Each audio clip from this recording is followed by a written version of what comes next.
You know that feeling, right? You sign up for a course, you're excited, it's packed with amazing information, but a few weeks in, you just drift away. It happens all the time. Well, today we're going to crack open a really powerful theory that's like a diagnostic toolkit. It shows us exactly why some teaching clicks and why others, even with the best intentions, just fall flat. So really, why does this happen? I mean, is the content just too hard? Is the website clunky? Or is there something deeper going on? Some kind of hidden rule of the game that we're all missing? To get to the bottom of this, we're going to play detective with a real-life mystery. This comes from the Cape Peninsula University of Technology.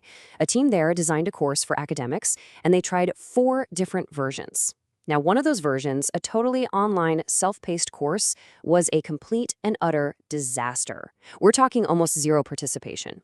The question is, why? And the answer is pretty fascinating. Okay, so to solve this mystery, we're going to need a special toolkit. And no, this isn't some super dense academic theory. It's a really practical framework called Legitimation Code Theory, or LCT. Honestly, the best way to think about it is like a pair of X-ray goggles for education. So what LCT really does is it helps us see the invisible forces that make learning feel, well, legitimate and successful. It reveals what really counts. Is it all about what you know, or is it about who you are? And that distinction, as we're about to see, is absolutely everything. So let's pop the hood and look at the first and maybe the most important tool in this LCT kit. It's all built around this fundamental tension, a push and pull that exists in every single learning environment, whether that's a lecture hall or a Zoom call. On one side, you have what LCT calls epistemic relations, or ER for short. This is the what. It's all about the pure, specialized knowledge, the theories, the facts, the official procedures. And on the other side, you've got social relations, or SR.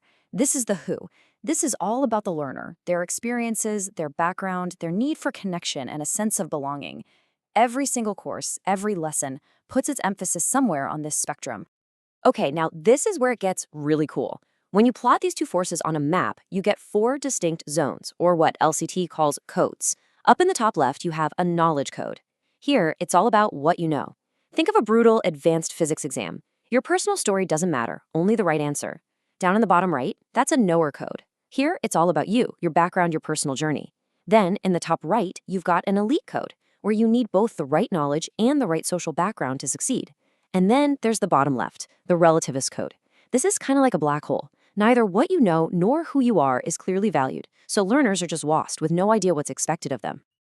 All right, with our new LCT map in hand, let's head back to the university and see if we can finally crack this case. Remember, they tried 4 different shots at teaching this course. So first, they did face-to-face workshops. They were great for building community, really strong on that knower side, but people found it hard to apply all the dense theory later. So then they tried a blended version, mixing the workshops with online stuff.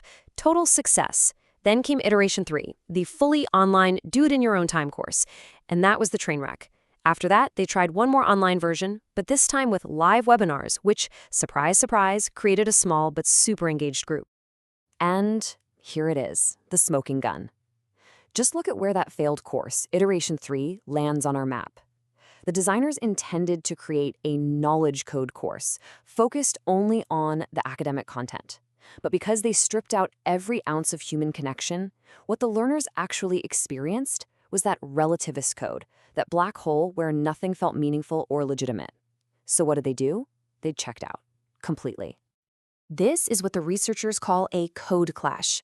The course was strong on the what, it was packed with dense readings and complex ideas, but because it was just you, alone with your computer, it was incredibly weak on the who. It completely ignored the learner's need for community and connection. These were people who were used to collaborative social learning, and they were suddenly left feeling totally isolated. The study's authors really just hit the nail on the head. They said the design simply wasn't right for the learners. The course creators got so focused on the what that they completely forgot about the who. They ignored the knower. Okay, so diagnosing the problem is a huge step. But how do you actually build a better course? Well, LCT gives us another amazing tool for that, one that's all about making knowledge actually stick. It's called the semantic wave. This whole idea is built on something called semantic gravity. Now, it sounds super academic, but the concept is really simple. It's just about how tied an idea is to a specific context. So, a big, abstract theory has weak gravity. It can kind of float around and apply to anything. But a concrete, real-world example has strong gravity. It's heavy, it's grounded right here and now. A really great teaching creates a wave that moves between these 2 points. So you start down low with a concrete, relatable example. Then you ride the wave up, unpacking the big abstract idea behind it. But here's the crucial part. You don't stay up there in the clouds. You have to ride the wave back down and apply that big idea to a new, totally different concrete example. It's this up and down wave motion that builds real, lasting knowledge. You know those courses that are just abstract theory? They're impossible to apply. And what about courses that are just a bunch of random examples? You never see the big picture. You need the wave to actually connect the dots. All right, let's bring this all home. The real power of something like LCT isn't that it's some magic formula. It's that it gives us a shared language, a way to talk about, diagnose, and most importantly, design much, much better learning experiences from the get-go. So what are the big takeaways from all this? First, it's that great teaching has to balance the what with the who. You need both. Second, community and connection are not just nice little add-ons, especially online. They are absolutely critical.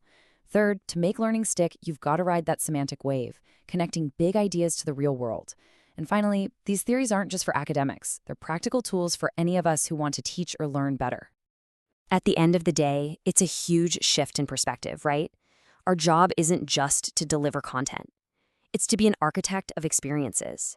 Experiences that have a deep respect for both the amazing knowledge we're sharing and the amazing human beings who are there to learn it. And so that's the question I want to leave you with. Whether you're a teacher, a manager, a parent, whatever, think about a time you're trying to share knowledge. How can you redesign that experience to better balance the incredible stuff you know with the real human needs of the people you're trying to serve?